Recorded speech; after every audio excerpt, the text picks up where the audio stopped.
cross-examination to answer your challenge. Show me one place in the Bible where this preposition, actually he got it wrong, of course, because heos is not a preposition but a conjunction. The reason Matthew uses a conjunction here, not a preposition, is because it's followed. Prepositions take a noun. Conjunctions take a verbal clause in their wake, and that's exactly what we see not only here. That's why he uses heos who, but many places in the New Testament where heos who is used, and it indicates that there's no change after it. So to say that they had no relations with each other until they gave birth to Jesus does not mean grammatically that they had to have relations after that point. I can prove that simply from other references in the Bible itself. Now the next thing that he went to was Luke chapter 2, verse 7. This proves it because the simple, straightforward, natural meaning of prototokos, firstborn, means that others are going to follow. That is absolutely false, ladies and gentlemen. You can go right to the very consecration ceremony for the consecration of the firstborn in Exodus 13 and see that once parents had a child, they were required to acknowledge it as the firstborn and consecrate it to God and name it as the firstborn. And they didn't say, hey, Bernie, what are you doing? We have to wait till we have a second, a third, and then we can call this the firstborn. On the contrary, it can be called firstborn even if it's the only born. You can read in a Protestant lexicon again, look up the word prototokos, and you will see that in 1922 we found corroboration of this in a tombstone indicating that this young woman had died. It says, here lies Rachel, who died giving birth to her firstborn son. Exact same words, ladies and gentlemen. Surely in this case the firstborn was not followed by other children. One's firstborn could be, in an instance, one's only born. We're not saying that the word firstborn teaches that she's perpetually a virgin. We're simply saying it doesn't teach what Dr. White needs for it to teach, that there are other children in the wings ready to come out. There is nothing in Luke 2:7 to help him prove. He needs to prove, not suggest the possibility of it. We certainly grant that Luke 2:7 is in itself indeterminative. What he needs to do is prove somewhere in the Bible that there's one Bible verse, however little, that teaches that Mary had other children.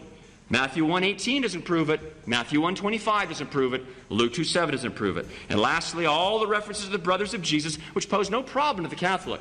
In Matthew 12:46, 47, Matthew 13:55, etc., etc., etc. These do not provide a problem at all. These brothers of Jesus mentioned in Matthew 13:55, James, Joseph, Simon, and Jude, if Dr. White would simply take the time to fast forward exactly 14 chapters to Matthew 27:55, 56, we're told that at the foot of the cross is not only Mary, the mother of our Lord, but another Mary, we are told, the mother of James and Joseph, two of these four children. In fact, she is identified in John 19:25 and 26 as the wife of another man, not Joseph, not the widow who was once married to Joseph, but this Mary is the wife of, it says the other Mary is the wife of Cleopas. And it mentions that this other Mary is the sister, here the word is Adelphi, of Mary. Now that should show how the evangelists are using the word. The Bible can use the word adelphos, the masculine, and adelphe to mean a sibling in the strict sense. We don't deny that. Of course it can mean a literal brother or sister, but the Bible itself uses this term constantly to also mean near kinsman. Abraham can refer to Lot as his brother, adelphos, in the Septuagint, the Greek Old Testament, even though we know that he is his uncle and Lot is his nephew. Jacob and Laban can refer to themselves as brothers. Brothers in Genesis 29:15 that are not brothers, literally siblings, but relatives. And clearly that's what this other Mary is. She could not be the strict sibling sister of Mary because even a Protestant Bible dictionary or book of Bible customs will show you that in the biblical times, parents did not have the practice of having a child and naming her Mary and then having another child, well, we'll call her Mary too. Every child had a unique name. And so if Mary had a sister with the same name, Mary, it's clear proof, you see, that St. John and St. Matthew are using this word to mean, in a broader sense, she's a kinswoman of Mary, but not her sister. As a result, we don't have to bring in the Catholic tradition that Mary was an only child. I'm simply saying the Bible itself indicates this. And so these brothers of Jesus pose no problem to us. Of course, Jesus had relatives. He had kinsmen, but they are never spoken of as the children of Mary. Jesus is called Huios Maria, the son of Mary. These children, James, Joseph, and Simon, and Jude, and the others, and the sisters, are never called the children of Mary. A glaring omission for Dr. White's particular problem tonight. We will now have questions between our speakers. We will start with Dr. White's questions for Mr. Matitix.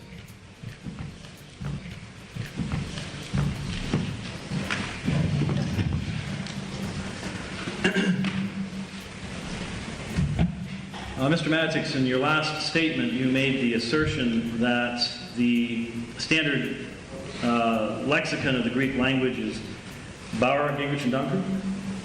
I didn't say the standard, I said a standard. Okay.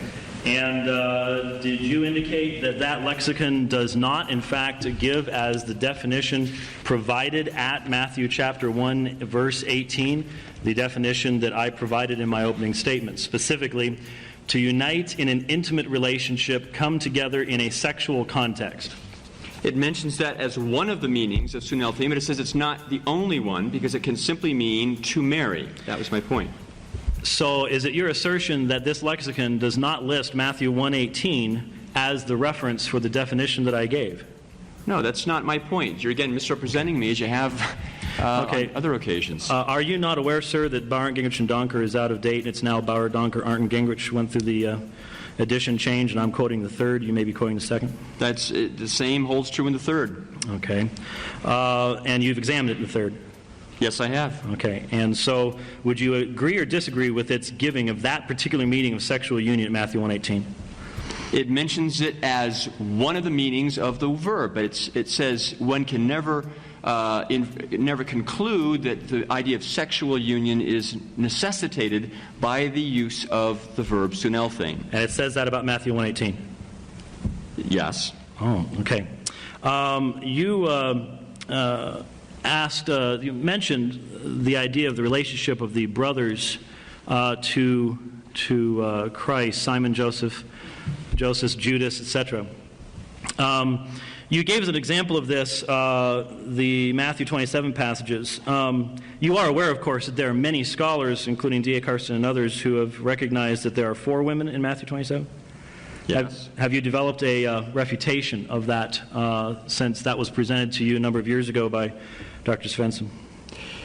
What I'm willing to refute is the nonsense that the Mary, who's the mother of James, Joseph, and Simon and Jude, Matthew 13, is not the Mary who has the mother of a James and Joseph in Matthew 27. I think it's extremely stretching the point to say that there were 2 women, both named Mary, mentioned as sisters, who also had 2 children named James and Joseph. I think that's a coincidence, beyond possibility. Mr. Matitix, are you not aware that those who see 4 Marys do not even begin to suggest what you just suggested? That is, that they do not believe that there are 2 women